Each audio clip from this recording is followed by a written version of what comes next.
a la programación del sílabus, a la teoría. Voy a compartir la diapositiva, me avisan si lo ven.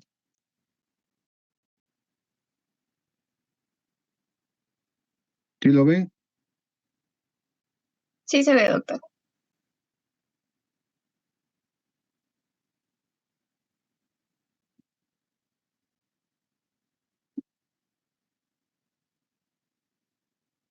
Vamos a iniciar, son 14:31 del 22 de noviembre de 2023. El tema son problemas ortopédicos más frecuentes. Ustedes saben que durante el crecimiento y desarrollo del paciente pediátrico, ¿no?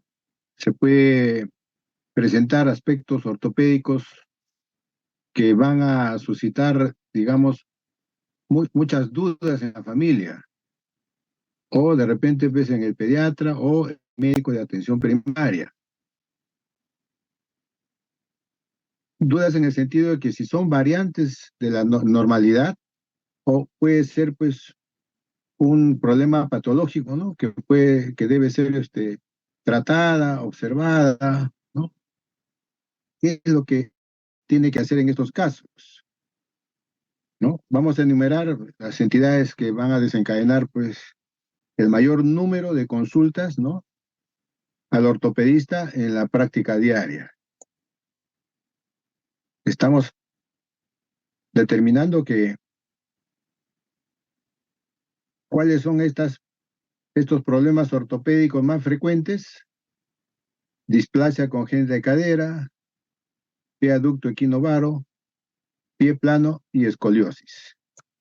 Como les decía, ¿no? La duda es si son variantes de la normalidad o tienen alguna patología, ¿no?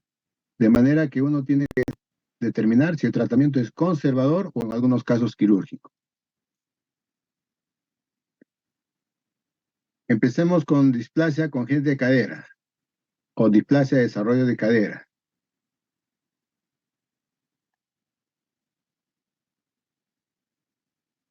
Anatómicamente, ¿no? La articulación de la cadera es una enartrosis. Esto es importante que tengan en cuenta. ¿Qué significa que sea una enartrosis? La enartrosis es una articulación pues, que tiene movimiento libre, que puede rotar en cualquier eje. Ejemplos que tenemos nosotros es la cadera y el hombro, ¿no?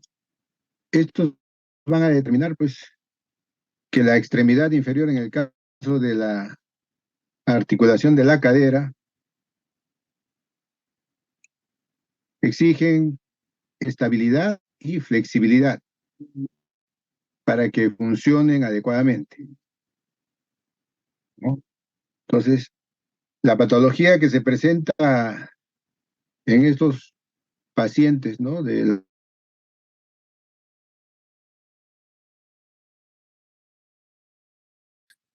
luxación congénita de cadera, porque va a describir con más precisión, ¿no? Variables en cuanto al trastorno que abarca pues, desde displasias leves como luxaciones francas, ¿no? Entonces, ¿quiénes conforman la articulación de la cadera, ¿no? Acá está la cabeza del fémur, el acetábulo, los ligamentos. Más o menos tres estructuras que tienen que tener en cuenta, ¿no? El hueso ilíaco, el fémur, la cápsula articular y los ligamentos y músculos. La displasia de desarrollo de cadera, mejor dicho, el desarrollo de la cadera más o menos finaliza a la 12ª gestación, ¿no? En la semana 12 de la gestación ya se formó el desarrollo de la cadera, ¿no?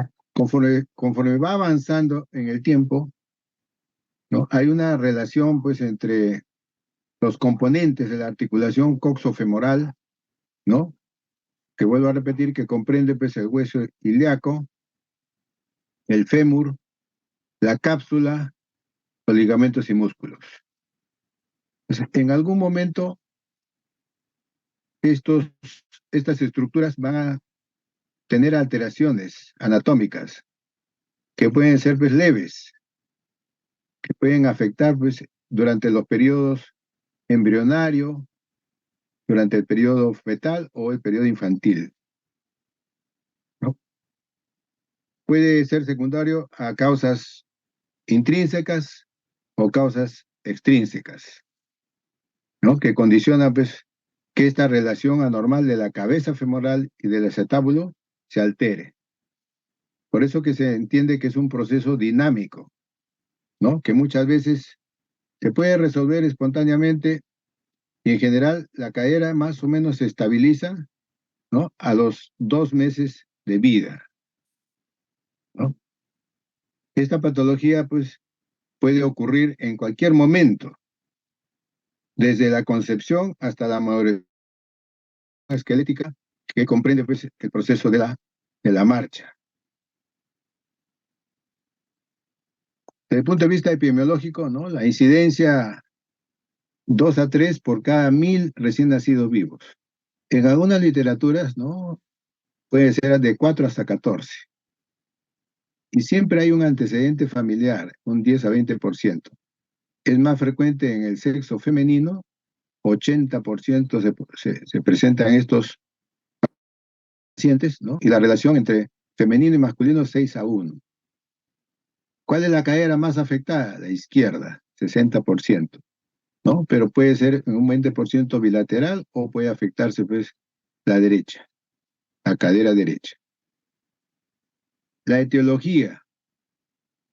En más del 50% de casos, la etiología es desconocida. Pero siempre ustedes tienen que preguntarse, ¿no? Y averiguar cuáles son los factores de riesgo. O sea, ¿por qué algunos pacientes tienen este problema? ¿No? En algunos casos, no solamente es displasia de desarrollo de cadera, sino se asocia con otras anomalías, como metatarsoaducto, pivote, escoliosis o estrabismo. Entonces, cuando uno empieza a hacer el interrogatorio, tiene que determinar cuáles son los factores de riesgo, ¿no? Los factores desencadenantes o los factores predisponentes. Dentro de los factores desencadenantes están los factores mecánicos o factores hormonales. Y dentro de los factores predisponentes vamos a determinar a ver cuáles son las causas por las cuales se presenta este displasia de desarrollo de cadera. Cuando hablamos de factores desencadenantes, los mecánicos, ¿no? Existe una lista más o menos por los cuales estos pacientes pueden presentar una displasia de desarrollo de cadera. Es más frecuente en las primíparas, ¿no? Está en rojo, presentación podálica, porque es una de las causas más frecuentes. O pueden ser, pues, recién nacidos macrosómicos, o con embarazos múltiples, la madre tiene, pues, varios niños y uno de ellos puede condicionar este tipo de desarrollo de displasia de cadera. Si hay oligohidramnios, forma de la pelvis femenina, anomalías uterinas, ¿no? Extensión brusca de la cadera en el recién nacido, y esto también es importante que tengan en cuenta, ¿no? La envoltura rígida del neonato, ¿no? Con las caderas en aducción y extensión, ¿no? Que es una de las formas en las cuales se criaba anteriormente, pues hace mucho tiempo, ¿no? Actualmente todos son libres, ¿no? Antes lo envolvían, pues, al recién nacido como si fuera, pues, un tamal, ¿no? Entonces, eso condicionaba también. Pero acuérdense, antecedente de presentación podálica, hay que ver este tipo de problemas. Dentro de los factores hormonales, existen el exceso de estrógenos maternos. ¿Qué va a provocar esto, no? Una relajación de la cápsula articular y que predispone, pues, al desarrollo de displasia de desarrollo de cadera, ¿no? Ustedes saben que la progesterona materna va a inducir en el útero la producción de relaxina. Esta es una hormona, ¿no? Que disminuye la resistencia a la tracción de los ligamentos de la articulación de la cadera. Entonces, esos son los factores desencadenantes de tipo hormonal, ¿no? Por eso que es más frecuente en las mujeres. Los causales predisponentes pueden ser genéticos, ¿no? Y el de sexo femenino. Está en rojo, que son las 3 factores de riesgo de desarrollo de cadera más frecuentes. Penetración podálica, la parte genética, en la herencia de la historia familiar y el sexo femenino, ¿no? ¿Por qué? Porque son más sensibles a las hormonas maternas y estos pueden condicionar una laxitud de los ligamentos coxofemorales. Raza es más frecuente en la raza blanca, es bien infrecuente en prematuros, quizás porque tienen más libertad, ¿no? Para movilizarse. Y últimamente se ha sugerido que madres que tienen el antecedente de tabaquismo, ¿no? Pueden condicionar este tipo de problema. Existen tipos de desarrollo de displasia de cadera.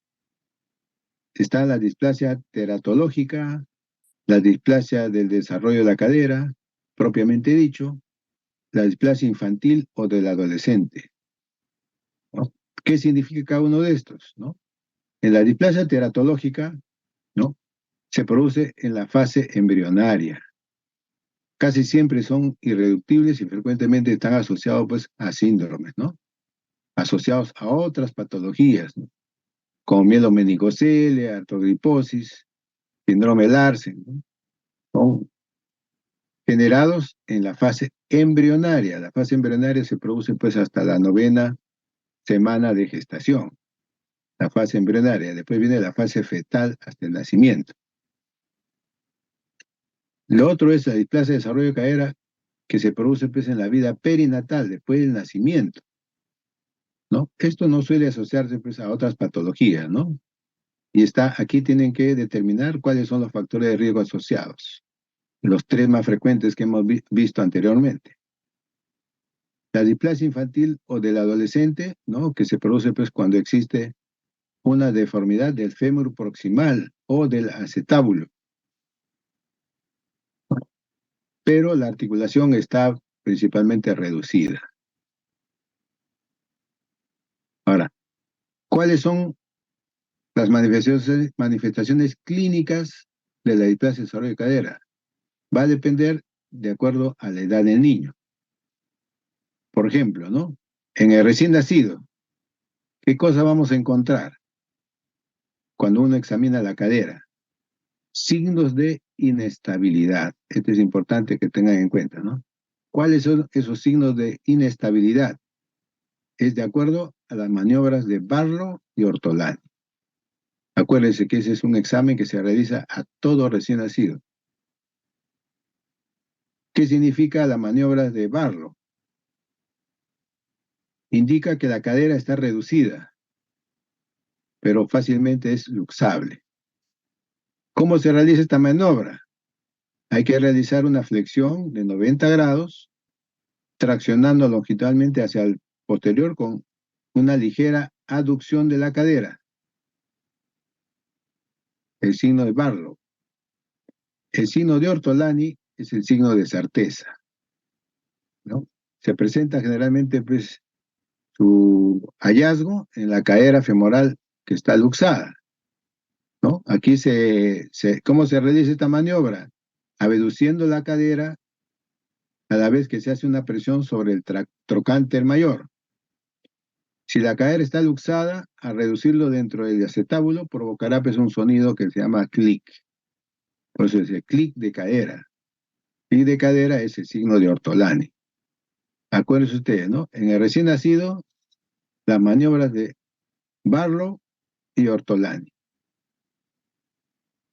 También, en algunos casos, la simetría de pliegues, ¿no? Es uno de los hallazgos, ¿no?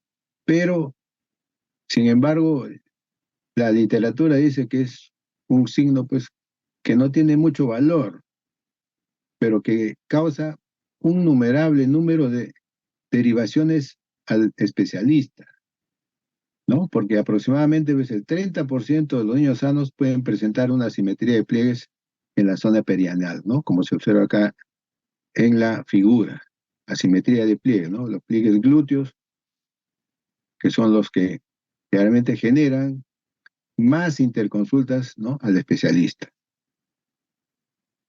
En el niño no deambulante, ¿no?, también tenemos la limitación de la flexoabducción de la cadera, el signo de Badot, ¿no? Como ven ustedes, la simetría en la exploración se debe pues, a una contractura,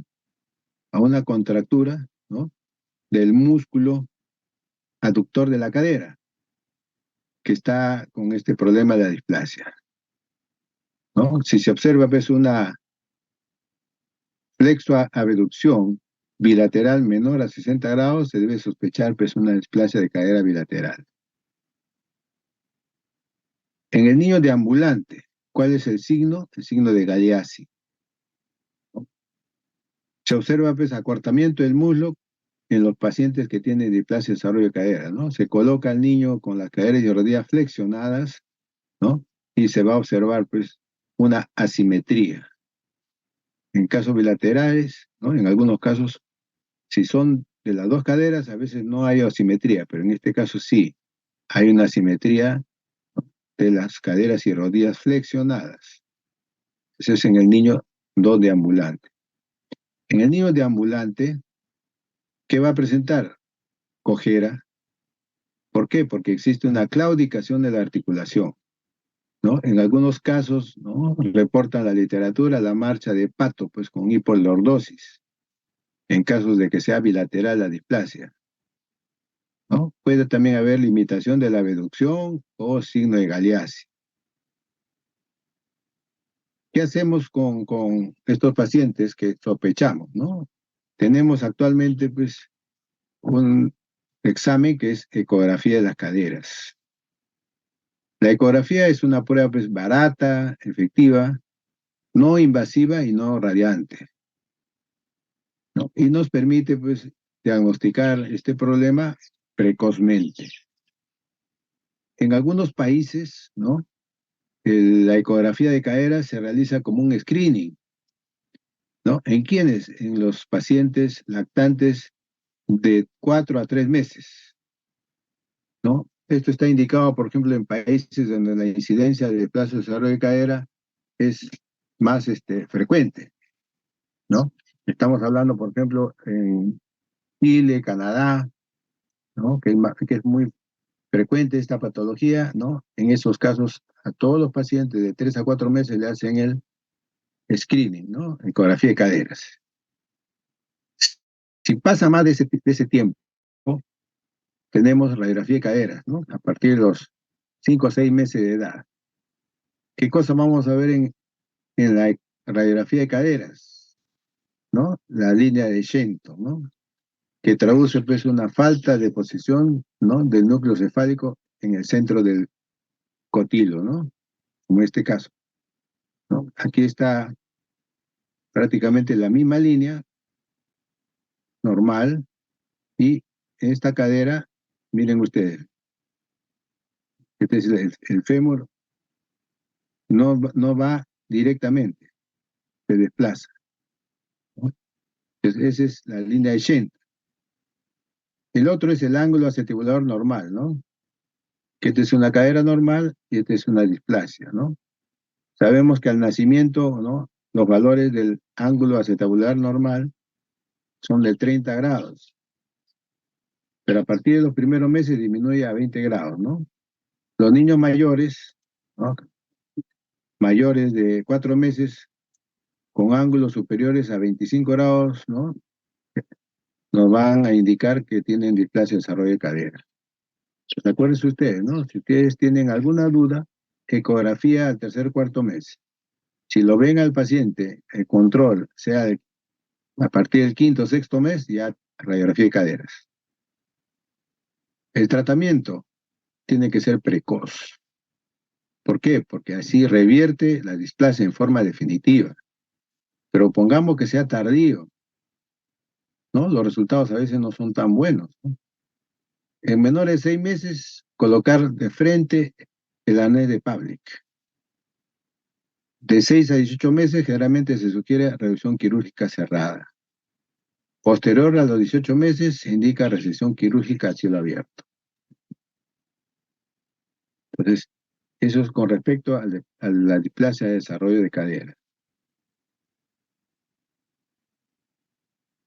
El otro problema que puede presentar desde el punto de vista ortopédico es el pie aducto equinovaro. ¿A qué se refiere con el pie aducto varo aducto congénito o llamado también PVAC? ¿No? Es una deformidad difícil de entender, inclusive para los especialistas, ¿no? Se debe pues a una alteración de un conjunto de alteraciones del pie que tienen que comprenderse de una manera tridimensional compleja, ¿no? Están los componentes principales del PVAC, ¿no? El paciente de 3 años con PVAC bilateral, está en equino, está en varo, cabo, supino, aducto. Vamos a explicar eso qué significa. El PVAC, que es, acuérdense, ¿no? PVAC es las iniciales, ¿no? Pie, equino, varo, aducto congénito. Es una alteración de desarrollo, ¿no? Que se adquiere dentro del útero o del feto cuando se está desarrollando, ¿no? A partir del segundo trimestre de embarazo, el pie comienza a deformarse, pues debido a factores externos. Difícilmente se va a detectar por ultrasonido antes de las 16 semanas de gestación. ¿Por qué ocurre el PVAC? Por factores extrínsecos en el embarazo, ¿no? Por ejemplo, a la posición del feto en útero, en donde tienen una cantidad limitada de líquido amniótico, llamado pues oligohidramnios, en casos de embarazos múltiples. Aparte de los factores extrínsecos, existen factores genéticos, ¿no? Por ejemplo, ¿no? Si el padre tiene este problema, su hijo tendrá pues 3 a 4% de posibilidades de tenerlo. Y si los dos padres tienen, el hijo puede tener hasta un 15% de desarrollarse de esta patología. Entonces, ¿qué pasa en el desarrollo de estos pies? Se ha visto que existen pues alteraciones en cuanto a la colágena, ¿no? Que van a afectar, ¿qué cosa? Los ligamentos y tendones. Ustedes saben que los huesos del pie son 26 que forman el pie, ¿no? Y en estos casos está alterada por mala posición de los mismos durante el desarrollo. Además, los músculos de la pierna son de menor tamaño y volumen, y los vasos sanguíneos y nervios también están afectados. El diagnóstico, ¿no?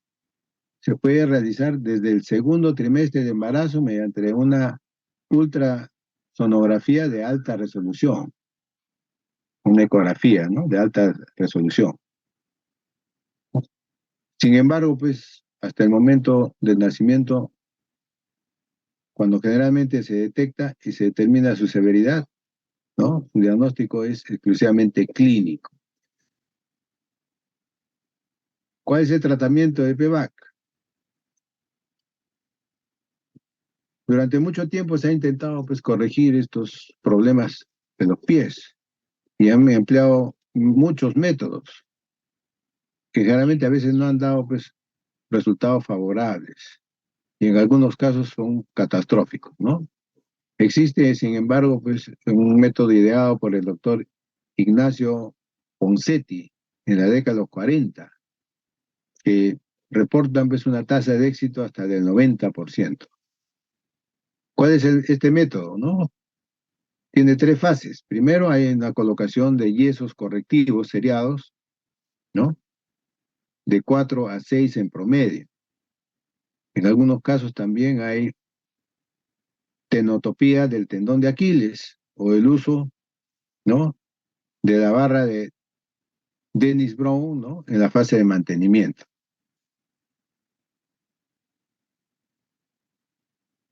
El pie equinovaro, que también se llamaba, pues el llamado pie Sam, es una deformidad congénita del pie, en el cual aparece pues el pie en punta, se llama equino, y con la planta girada hacia adentro, que es varo.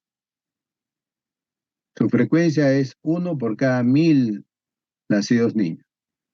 El 50% de los casos es bilateral, ¿no? Y es el doble más frecuente en niños que en niñas. Y es más frecuente pues, en pacientes de sexo masculino. Igualmente, ¿no? El tratamiento es con yeso, que tienen que hacerse permanentemente cambios de acuerdo a la corrección que puedan tener. En algunos casos hay alargamiento quirúrgico del tendón de Aquiles, percutáneo, y nuevamente se vuelven a colocar pues yesos de acuerdo a la postura de corrección, ¿no? Que se puede dejar entre 2 a 3 semanas. Eso con respecto a esta patología.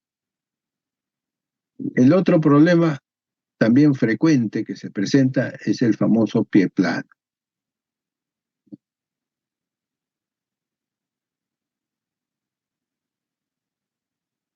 Es el segundo motivo de consulta al traumatólogo, ¿no? Las deformidades del pie en la etapa infantil, ¿no?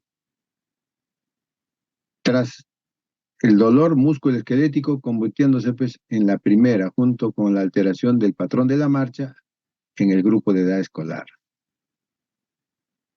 ¿no?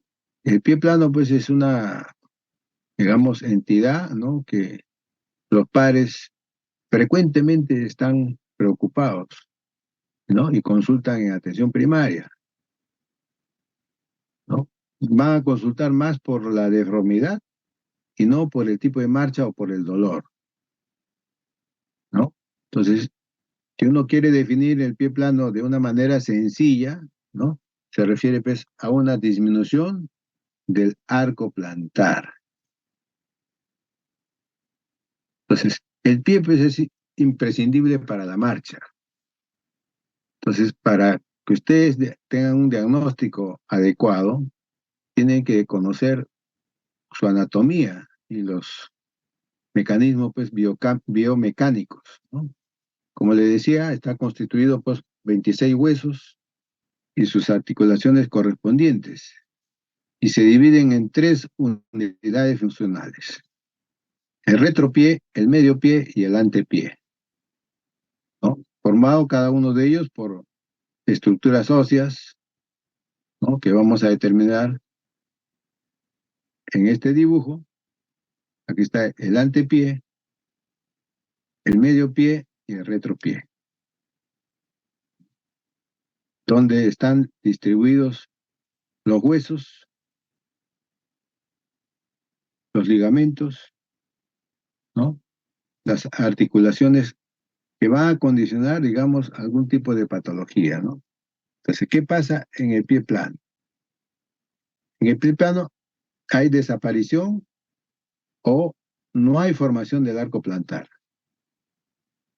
El arco plantar comienza a formarse pues a partir de los 4 o 6 años, ¿no? Donde va a incluirse la desaparición de la grasa plantar, ¿no? Como la disminución de la laxitud, tanto ósea como muscular. La mayoría de veces son asintomáticos y en muy pocos casos pues pueden presentar síntomas severos, ¿no? Entonces, en varias revisiones de artículos, en los libros, a veces el pie plano, ¿no? Es catalogado como una variante normal del arco interno, ¿no? Puesto que quienes lo presentan suelen funcionar pues con su capacidad normal sin síntomas. Las principales causas asociadas a una disminución del arco plantar interno, ¿no? ¿Cuáles son? ¿No? Cuando existe pues pacientes con sobrepeso, con obesidad, cuando tienen una disfunción del tendón tibial posterior, cuando tienen una deformidad traumática de origen óseo o de tipo articular, ¿no? En los pacientes, por ejemplo, que tienen artritis reumatoidea, pie diabético, ¿no? En algunos síndromes que tienen hiperlaxitud ligamentosa o algunos pacientes que tienen pues una alteración neuromuscular, un desequilibrio, por ejemplo, en los traumatismos. Y en algunos casos que sea congénito, pues, ¿no? Es donde hay una alteración de algunos huesos, como en el caso de la trisomía del par 21, síndrome de Down. Entonces, ¿cuáles son las características del pie plano? ¿No? El pie plano puede ser flexible con contractura del tendón de Aquiles o puede ser rígido. Hay tres tipos de presentación del pie plano. ¿Cuándo decimos que el pie plano es flexible? ¿No? Cuando se hace evidente, por ejemplo, al pararse, como esta figura. Cuando desaparece al ponerse de puntas. Cuando no tiene molestias, no le molesta, no hay dolor, no hay limitación funcional, ¿no? Y en estos casos no hay un tratamiento, ¿no? Lo que se sugiere es, como vamos a ver ahora, un soporte, pues, de un zapato, ¿no? O de plantillas. ¿Qué pasa si el pie es flexible, pero tiene una contractura del tendón de Aquiles? Entonces, aquí existe, pues, una limitación de la dorsiflexión del tobillo, menor de 15 grados.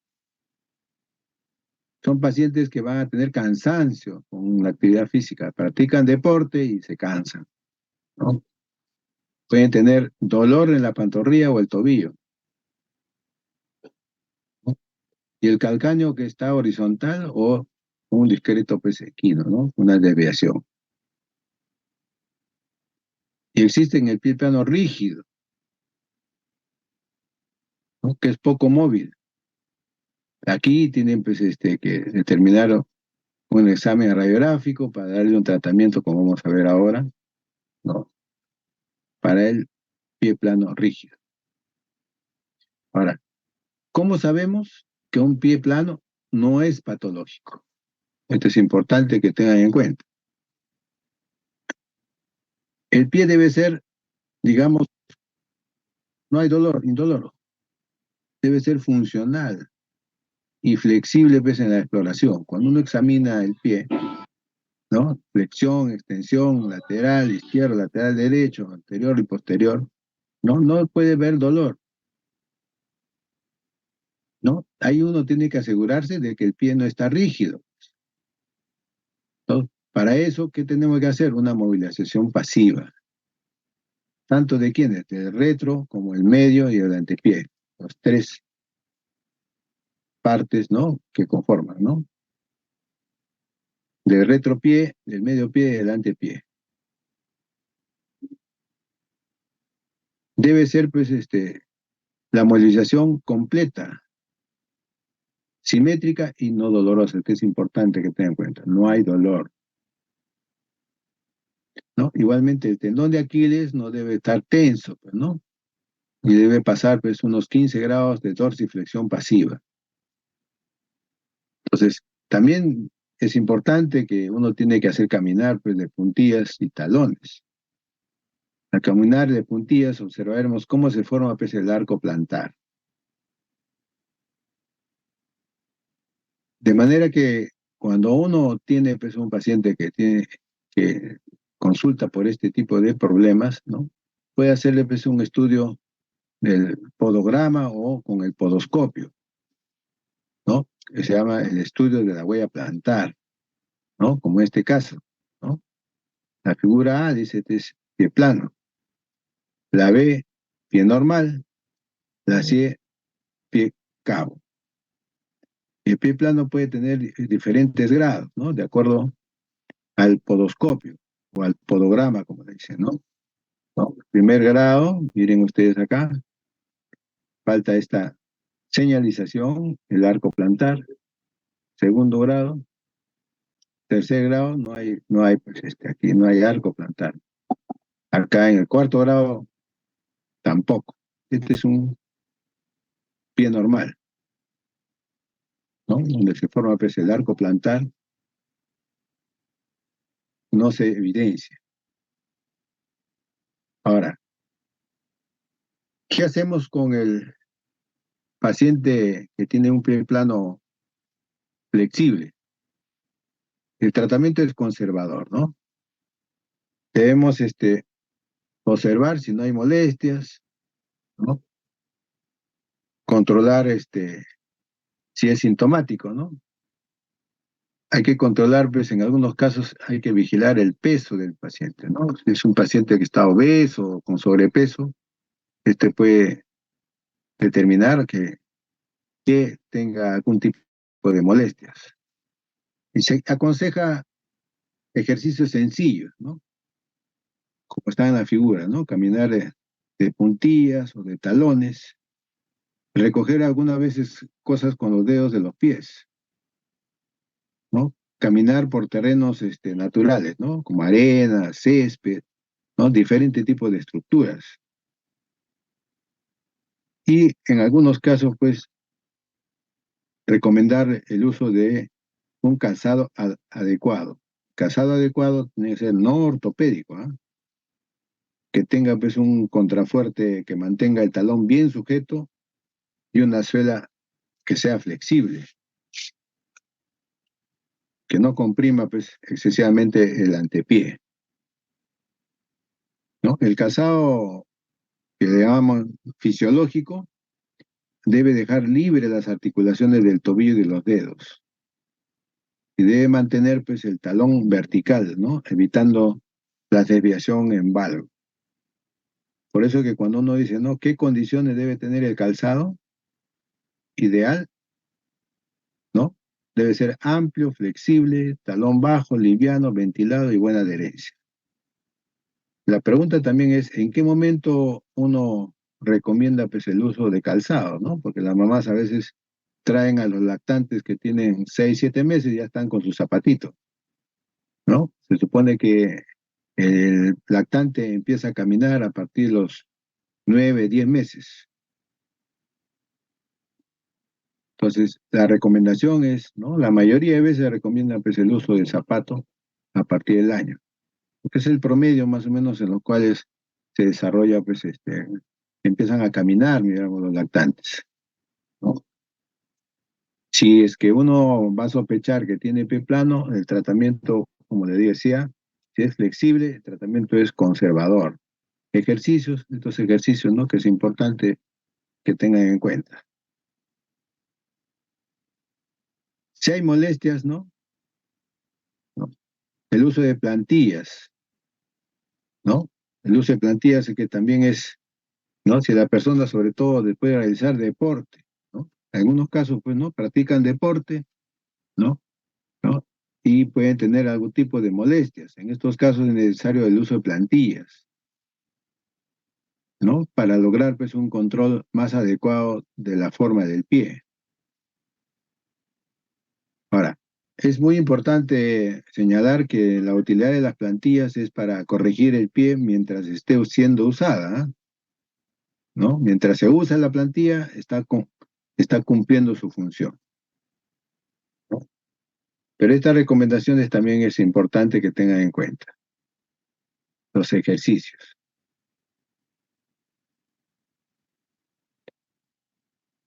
Con respecto a la escoliosis, ¿no? Que es otro de los problemas ortopédicos que se va a presentar también como parte de la consulta. ¿Qué cosa es la escoliosis? ¿No? Es una curva con desplazamiento lateral de la columna vertebral, ¿no? Que le va a dar a la columna un aspecto de una C, ¿no? O de una S, en vez de una Y recta, como está en la figura, ¿no? Esta escoliosis puede provocar, pues, en el paciente que los huesos de la columna giren o roten, de manera que cuando ustedes observan el hombro, miren cómo está el hombro acá, ¿no? El hombro o la escápula o cadera quedan más arriba uno que otro, ¿ven? Este hombro está más arriba, esta cadera está más arriba. El hombro derecho está más arriba que el hombro izquierdo. Y la cadera izquierda está más arriba que la cadera derecha, ¿no? El término idiopático, ¿qué significa, no? Significa, pues, que este trastorno es desconocido en cuanto a su término, ¿no? En la mayoría de los casos, la causa, mejor dicho, la causa que produce este tipo de problema no se conoce. Ahora, ¿por qué es importante evaluar, pues, a un niño que posiblemente tiene escoliosis? ¿No? Porque tiene, pues, un significado con respecto a la calidad de vida, ¿no? Se refiere al físico y la salud, pues, psicosocial de las personas afectadas, que pueden ser blanco de muchas burlas, de problemas de bullying, sobre todo en el colegio. Ahora, existen algunas enfermedades hereditarias, sobre todo del colágeno, o afecciones neurológicas, o displasias esqueléticas, ¿no? Que pueden tener este tipo de patologías y que no han sido, pues, detectadas hasta la adolescencia, hasta la presencia de la escoliosis, ¿no? Presenta la escoliosis y de repente, pues, tiene un problema de fondo. El 40% de los pacientes con escoliosis idiopática, 40% presentan dolor de espalda, que es el motivo por el cual a veces vienen a la consulta. Y se ha demostrado que estos pacientes tienen, ¿no?, una disminución en cuanto a la calidad y cantidad de sueño, por la posición en la cual tienen que dormir, ¿no? Entonces, como le decía, que el dolor de espalda, sobre todo, pues, a edades tempranas, aumenta el riesgo de recurrencia en la edad adulta. Y si la curvatura, pues, de la alteración es a nivel torácico, tendrán 4 veces más posibilidades de tener dolor torácico que aquellos sin una curva torácica alterada. ¿Cómo saber si mi hijo o hija, ¿no?, tiene escoliosis? Miren ustedes el nivel de los hombros, ¿no? Nivel de los hombros alterados, ¿no? En niños con escoliosis podemos encontrar, pues, un hombro más arriba que el otro. Escápulas salientes. La escápula es el omóplato, ¿no? Identificamos uno o más sobresalientes que otro, ¿no? Destacando una asimetría en la parte de espalda y hombros. Curvatura en el plano frontal. Hay que observar la espalda, ¿no?, y ver cómo no se presenta, pues, una línea recta, sino es una curva, tal como se observa, pues, acá en la imagen. El nivel de la pelvis o caderas. A nivel de la pelvis observamos, pues, un lado más arriba, es decir, un desnivel en la pelvis. Es normal, aquí está signos de escoliosis, ¿no? Esto es una figura. Se puede hacer el test de Adam, ¿no? ¿Qué significa el test de flexión anterior? ¿No? Uno le dice a su hijo que se incline hacia adelante como si fuera a tocarse la punta de pies y observar la espalda desde atrás. En los casos con escoliosis, uno podría, pues, encontrar una simetría en la zona dorsal llamado jiba costal, ¿no? La jiba costal, ¿no? Esa es una forma de determinar la presencia de escoliosis, ¿no? Es fundamental, pues, que los niños que presentan alteraciones posturales deben recibir un tratamiento temprano, ¿no? Para eso ustedes tienen que hacer pesquisas para ver desviación de la columna. ¿En qué momento? La recomendación es, si las niñas deben ser evaluadas más o menos en 2 oportunidades, a los 10 y a los 12 años. Ese es el tiempo para determinar alteraciones posturales. y en los niños a los 13, 14 años, ¿no?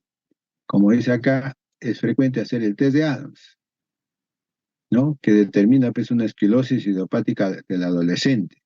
Dice ustedes, ¿no? Hay una simetría del tronco desde atrás, ¿eh? Con el niño flexionando hacia adelante. Se considera pues que el test de Adams es positivo cuando el torso del niño no está pues completamente paralelo, ¿eh?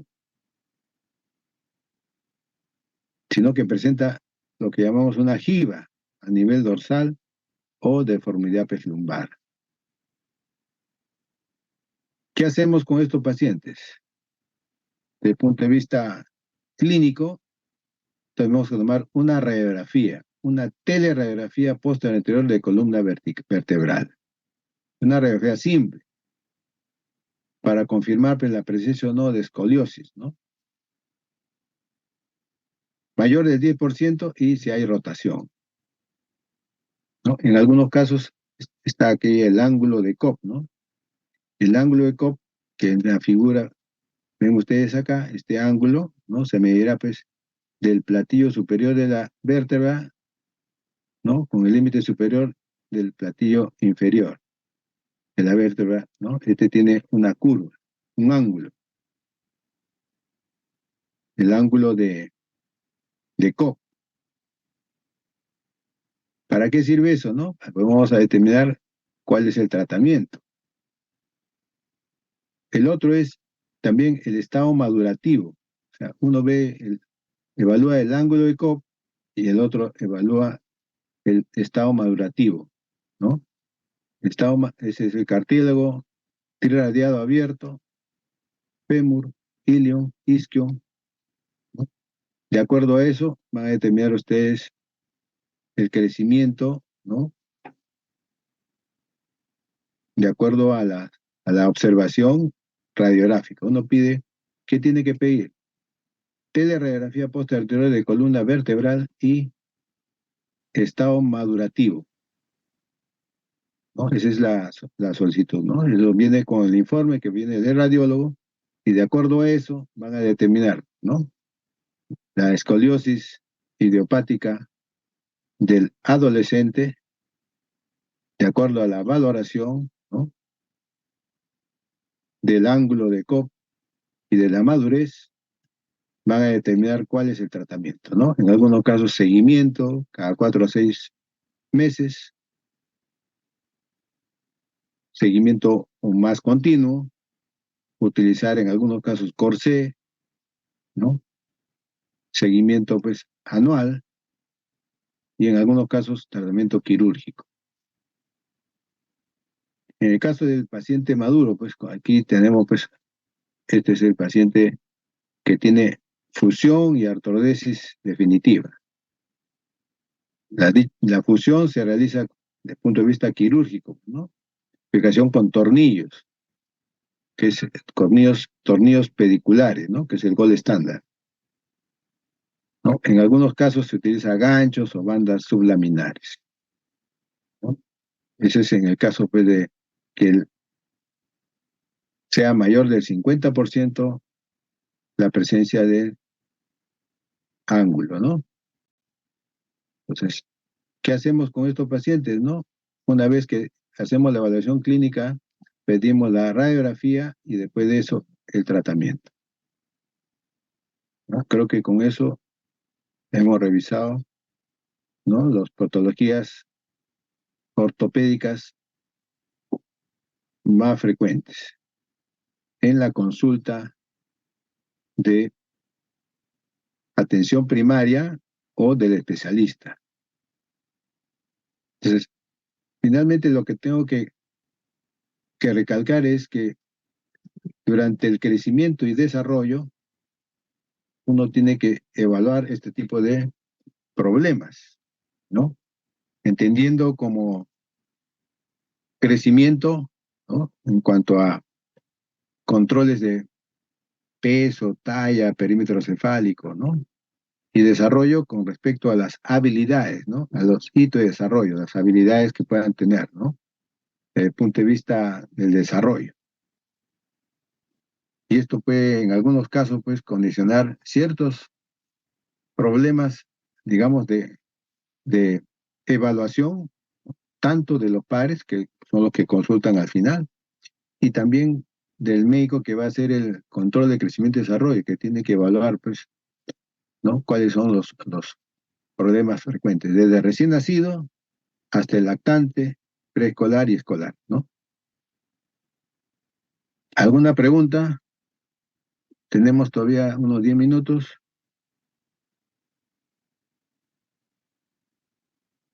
El delegado, me imagino que habrá tomado la foto de la asistencia. Vamos a ver. Sí, doctor, buenas tardes. Ahora en breve se lo envío, ya lo tengo. Ahora se lo envío al WhatsApp. Ya son más o menos, según el equipo de acá, son 155 que están, ¿no? Conmigo, 154 al final. ¿Alguna pregunta? Tienen 10 minutos para poder esperar la siguiente teoría. Ya, si no hay ninguna pregunta, les deseo buenas tardes a todos y que sigan estudiando para poder evaluar, ¿no? Dentro de lo que les queda todavía, ¿no? Pediatría. Muy bien. Buenas tardes a todos. Gracias, doctor. Gracias, Hasta doctor. luego. Buenas tardes. Gracias, doctor. Gracias, doctor.